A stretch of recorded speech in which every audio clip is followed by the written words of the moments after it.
নমস্কাৰ বন্ধু বান্ধৱীসকল, এই মুহূৰ্তত আপোনালোকলৈ লৈ আহিছোঁ এক গুৰুত্বপূৰ্ণ খবৰ। অৰুণোদয় আঁচনি সংক্ৰান্তত এক গুৰুত্বপূৰ্ণ খবৰ লৈ আহিছোঁ আপোনালোকৰ কাৰণে। বন্ধুসকল, অৰুণোদয় আঁচনিত দিনক দিনে এক জটিলময় পৰিৱেশ বিৰাজ কৰা দেখা গৈছে। অৰুণোদয় আঁচনিৰ হিতাধিকাৰী হিচাপে আপুনি নিশ্চয় জটিলতাখিনি উপলব্ধি কৰিব পাৰিছে। যোৱা 2 মাহৰ পৰা অনিয়মীয়াভাৱে প্ৰদান কৰা হৈছিল অৰুণোদয় আঁচনিৰ ধন। যোৱা মাহত 14 তাৰিখলৈকে কিছু সংখ্যক হিতাধিকাৰীয়ে লাভ কৰিছিল অৰুণোদয় আঁচনিৰ ধন।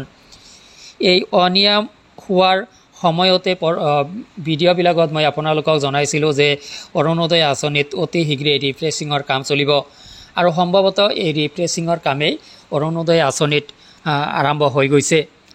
তো বন্ধুসকল, আপুনি যদি 14 তাৰিখত অৰুণোদয় আঁচনিৰ ধনখিনি লাভ নকৰে তেতিয়াহ'লে এয়া কিন্তু এক মেজৰ প্ৰব্লেম হ'ব পাৰে আপোনাৰ কাৰণে, কিয়নো অনিৰ্দিষ্টকালীন আপুনি লাভ নকৰিব পাৰে অৰুণোদয় আঁচনিৰ ধন।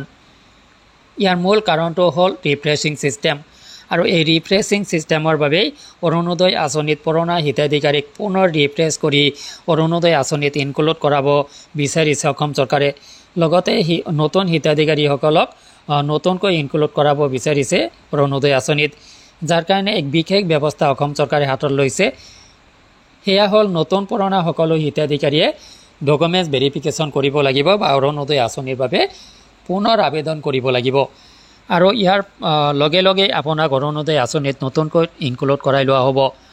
আপুনি পূৰ্বৰ হিতাধিকাৰী হিচাপেও নতুনকৈ ইনক্লুড হৈ যাব অৰুণোদয় আঁচনিত, আৰু নতুনকৈ ইনক্লুড হোৱাৰ পিছত আপুনি কিন্তু অতিৰিক্ত ধন অৰুণোদয় আঁচনিত লাভ কৰিব, কিয়নো ৰিফ্ৰেছিঙৰ পিছতে অৰুণোদয় আঁচনিৰ ধন বৃদ্ধি পাব। তো সেয়া ডাঙৰ কথা নহয় বন্ধুসকল। মেইন কথাটো হ'ল যে আপুনি যদি 14 তাৰিখতো ধনখিনি পোৱা নাই অৰুণোদয় আঁচনিৰ, তেতিয়াহ'লে ইয়াত এটা মেজৰ প্ৰব্লেম হ'ব আপোনাৰ কাৰণে, কিয়নো আপুনি অনিৰ্দিষ্টকালীন অৰ্থাৎ চৰকাৰে যেতিয়ালৈকে ৰিফ্ৰেছিঙৰ কাম সমাপন কৰি নুঠিব, অৰ্থাৎ অৰুণোদয় আঁচনিৰ 3rd পেজৰ কাম পৰিপূৰ্ণ হৈ নুঠিব, তেতিয়ালৈকে এক অনিৰ্দিষ্টকালীন আপুনি অৰুণোদয় আঁচনিৰ ধনৰ পৰা বঞ্চিত হৈ থাকিব লগা পৰিৱেশ হ'ব পাৰে। তো বন্ধুসকল, যাৰ কাৰণে অৰুণোদয় আঁচনিৰ ধন আজি আপুনি পোৱাটো যথেষ্ট জৰুৰী, আৰু যদি আপুনি নাপায় এনে এক প্ৰব্লেম আপুনি ফেচ কৰিব যে অনিৰ্দিষ্টকালীনভাৱে আপুনি অৰুণোদয় আঁচনিৰ ধন পোৱাৰ পৰা বঞ্চিত হৈ থাকিব পাৰে। তো বন্ধুসকল, এয়া এক ডাঙৰ প্ৰত্যাহ্বান অৰুণোদয় আঁচনিৰ হিতাধিকাৰী হিচাপে আপোনাৰ কাৰণে।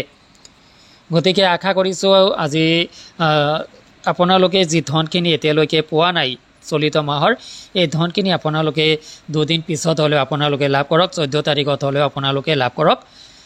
সেই ধনখিনি যদি আপোনালোকে লাভ নকৰে কি যে প্ৰব্লেম এটা সৃষ্টি হ'ব আপোনালোকৰ কাৰণে। বহু পৰিয়াল অৰুণোদয় আঁচনিৰ এই ধনখিনিৰে গোটেই মাহটো চলিব পৰা আবিদৰ হৈছিলে। তেওঁলোকে অলপখিনি হ'লেও সকাহ পাইছিল, ঔষধ পাতি কিনা বা নিত্য প্ৰয়োজনীয় সামগ্ৰীসমূহ কিনা যথেষ্ট সকাহ লাভ কৰিছিলে। কিন্তু যেতিয়া এই ধনখিনি তেওঁলোকে লাভ নকৰিব অনিৰ্দিষ্টকালীন, তেতিয়া তেওঁলোকে যথেষ্ট এক ডাঙৰ প্ৰত্যাহ্বানৰ সন্মুখীন হ'ব লগা হ'ব, যাৰ কাৰণে আচলতে কি হ'ব পৰিৱেশ পৰৱৰ্তী সময়তে আমি গম পাম। তো আশা কৰিছোঁ আপুনি 14 তাৰিখত অৰুণোদয় আঁচনিৰ ধনখিনি লাভ কৰক। যদি লাভ কৰিছে ভিডিঅ' কমেণ্ট ছেকশ্যনত আপুনি কমেণ্ট কৰি জনাব। আজিলৈ এৰিছোঁ, ধন্যবাদ।